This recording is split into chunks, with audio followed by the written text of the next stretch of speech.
तो भाई, वीडियो की शुरुआत में ली अपने पैरों से वो भारी भरकम घुंघरू उतारकर रख देता है, जिसकी वजह से जमीन पर गिरते ही वहां एक बहुत बड़ा धमाका होता है। ये देखकर ऊपर बैठा निजी हैरान होकर कहता है, यहाँ ट्यूनिंग एग्जाम चल रहा है और ये लोग आखिर क्या कर रहे हैं। तो नीचे खड़ा रॉकली पूरे जोश में बोलता है, शीरा, अब मैं तुम्हें दिखाऊंगा कि मैं इस बैटल को लेकर कितना सीरियस हूं। फिर अपना शीरा ड्रैगन बॉल के गोकू की तरह एक कमाल की टेक्निक यूज करता है। उसके शरीर से भयंकर चक्रा बाहर निकल रहा था। वो ली से कहता है, ठीक है ली, ये शायद मेरा आखिरी बैटल होगा, तो मैं आ रहा हूं। और इतना बोलते ही वो सीधा ली पर हमला कर देता है। दोनों की स्पीड इतनी तेज थी कि हवा में ही धमाके होने शुरू हो जाते हैं। ये देखकर नीजी कहता है, हाँ, ये बैटल दो बेहद पावरफुल लोगों के बीच हो रहा है। मैदान में ली एक्साइटेड होकर कहता है, अमेजिंग, गाई सेंसी और नीजी के अलावा मैंने आज तक इतनी स्ट्रॉन्ग ताइजुत्सु यूजर से फाइट नहीं की। और तभी ली हवा में घूमकर शीरा को एक जबरदस्त किक मारता है, जिससे शीरा सीधे नीचे गिरता है। लेकिन शीरा तुरंत खड़े होकर ली का शुक्रिया अदा करता है और कहता है, ली, मैं तुम्हारा बहुत आभारी हूँ। तुम्हारी वजह से ही मैं शिनोबी बन पाया, क्योंकि मास्टर गारा ने मुझे तुम्हारे बारे में ही बताया था। ऊपर बैठी टेंटेन कहती है कि दोनों को देखकर लगता है कि ये बैटल कभी खत्म ही नहीं होगा। लेकिन नेजी फाइट को एनालाइज करते हुए कहता है, नहीं टेंटेन, ये दोनों बराबर नहीं है। भले ही दोनों की स्पीड सेम है, लेकिन शीरा की फिजिकल स्ट्रेंथ ली से बहुत ज्यादा है। ली ज्यादा देर टिक नहीं पाएगा। और भाई तभी शीरा एक जोरदार मुक्का मारता है और ली सीधा जाकर एक बड़े पत्थर से टकराता है। हम्म, ये देखकर टेंटेन घबरा जाती है, क्योंकि ली अब लोटस का यूज करने वाला था, जो बहुत रिस्की था। ली चिल्लाता है, लेकिन शीरा एक ऐसा अपोनेंट है जिस पर मैं इस टेक्निक का यूज कर सकता हूं। वो लोटस एक्टिवेट करने की कोशिश करता है, लेकिन ये क्या, उसका फर्स्ट गेट ओपन ही नहीं होता। शॉक्ड, तभी उसे याद आता है कि शीरा ने बैटल के दौरान उसके चक्रा पॉइंट्स पर हिट कर दिया था। शीरा शांत अंदाज में कहता है, मुझे तुम्हारी स्ट्रेंथ और वीकनेस दोनों का पता है, लेकिन अब खेल में असली मजा आएगा। अब दोनों के बीच दोबारा भिड़ंत चालू होती है, लेकिन बिना गेट्स के ली की हालत खराब होती जा रही थी। निजी चौंक कर कहता है, एक सेकंड, शीरा के अटैक से कोई आवाज नहीं आ रही, वो पूरी तरह साइलेंट है। निजी अपने ब्याकुकान से देखता है और बोलता है, अब मैं समझा, ये आउल उल्लू थ्योरी का यूज कर रहा है। उल्लू के पंख आवाज को सोख लेते हैं। ठीक उसी तरह शीरा अपने चक्रा को फेदर कीचर की तरह यूज करके अपनी आवाज गायब कर रहा है। मैदान में ली को शीरा बहुत बुरी तरह धोता है। ली जमीन पर गिरकर सोचने लगता है कि अब क्या करे। तभी उसे गाई सेंसे की एक पुरानी बात याद आती है। ली, अगर तुम खुद पर भरोसा नहीं करोगे तो तुम्हारी ये सारी मेहनत बेकार चली जाएगी। गाई सेंसे ने ली को सिखाया था कि ताई जुत्सु के साथ साथ बैटल के फ्लो को कंट्रोल करना और अपोनेंट के अगले मूव को प्रेडिक्ट करना कितना जरूरी है। प्रेजेंट में आते ही ली इंस्पायर होकर कहता है, हाँ, सही कहा गाई सेंसे, अब मैं शीरा के पैटर्न का पता लगा सकता हूँ। और फिर ली पलक झपकते ही शीरा को हवा में उठाकर फेंक देता है, जिससे शीरा चौंक जाता है। ली सोचता है कि गाई सेंसे तो थर्ड गेट आराम से खोल लेते थे, तो मैं क्यों नहीं। वो अपनी पूरी जान लगाता है और भाई, वो सीधा थर्ड गेट खोल देता है। नेजी हैरान होकर चिल्लाता है, उसने सीधा थर्ड गेट ओपन कर दिया। शीरा भी हार नहीं मानता और अपनी खुद की इन्वेंट की हुई ब्रीदिंग टेक्निक एक्टिवेट करता है, जिससे वो ढेर सारा ऑक्सीजन सोख कर थर्ड गेट जितनी पावर हासिल कर लेता है। दोनों के बीच भयंकर और खतरनाक बैटल होता है, जिससे पूरे मैदान में धुआं धुआं हो जाता है।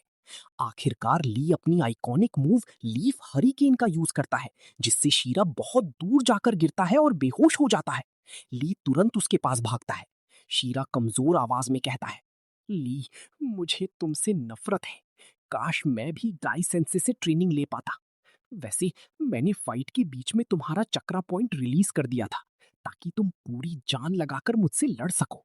ली मुस्कुराता है और अपनी एक नई हरी ड्रेस शीरा को गिफ्ट कर देता है, जिसे देखकर नीजी और टेंटेन का दिमाग ही खराब हो जाता है। ली पूछता है कि शीरा ने इसे अपना आखिरी बैटल क्यों कहा था, तो शीरा सीरियस होकर बताता है, मैं इस एग्जाम को पास करके नॉर्थ रीजन की बटालियन में जाना चाहता हूँ। मेरे पेरेंट्स बहुत बीमार रहते हैं, इसलिए शायद मैं तुम लोगों से दोबारा कभी नहीं मिल पाऊंगा। फिर वो ली का हाथ थामकर कहता है कि मुझे अब कोई पछतावा नहीं है, क्योंकि तुम मेरे दोस्त बन चुके हो। शाम को आगे बढ़ते हुए निजी देखता है कि उनके पास 2 हेवन स्क्रोल आ चुके हैं। वहीं दूसरी तरफ काज़ेकागे गारा को रिपोर्ट मिलती है कि हिडन वाटरफॉल की 2 खतरनाक जोनिन विलेज में घुस आए हैं। गारा अपनी रेत वाली आंख से चेक करता है और उसे समझ आ जाता है कि वाटरफॉल विलेज की वो लड़की फू कोई मामूली निंजा नहीं बल्कि एक जिन चूरी की है। और इसी सस्पेंस के साथ ये एपिसोड यहीं खत्म होता है। तो भाई यहीं से शुरुआत होती है हमारे अगले मजेदार एपिसोड की। वीडियो की स्टार्टिंग में कीबा और हिनाटा चूनिन एग्जाम के लिए एक बढ़िया आइडिया प्लान करते हैं। तभी कीबा चिढ़कर कहता है, नारुतो को बीच में मत लाओ, ये पूरा आइडिया मेरा है।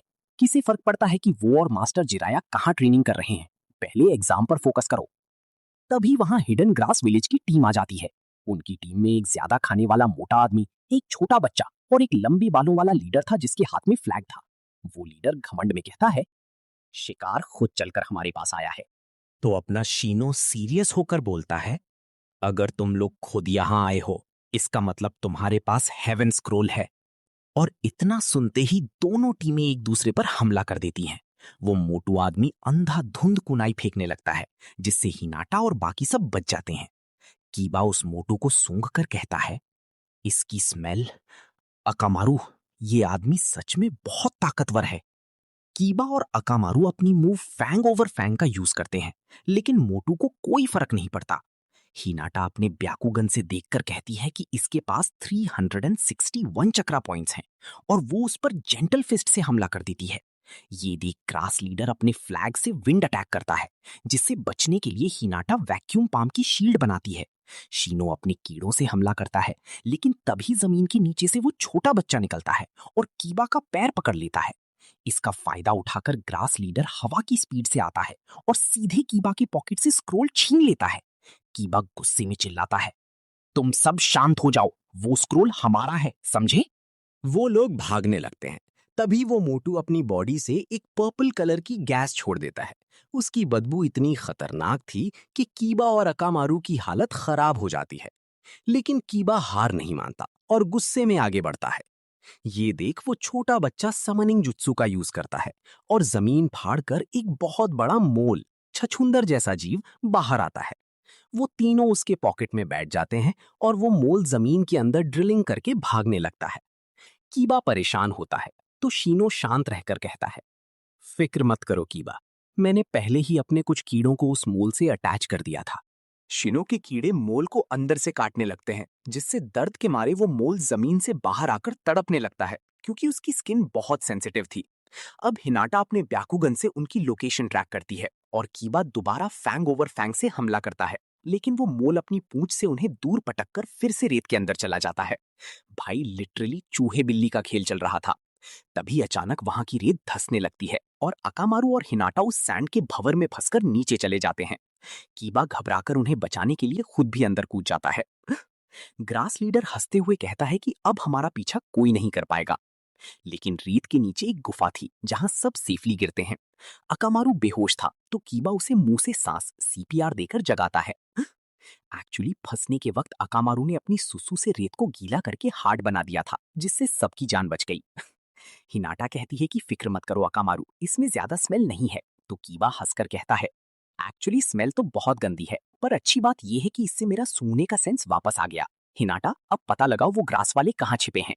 हिनाटा ब्याकुगन से उनकी सही लोकेशन देख लेती है और अपना स्क्रोल वापस छीनने के लिए तीनों पूरे गुस्से में आगे बढ़ जाते हैं। और इसी सस्पेंस के साथ आज का ये वीडियो यहीं पर समाप्त होता है।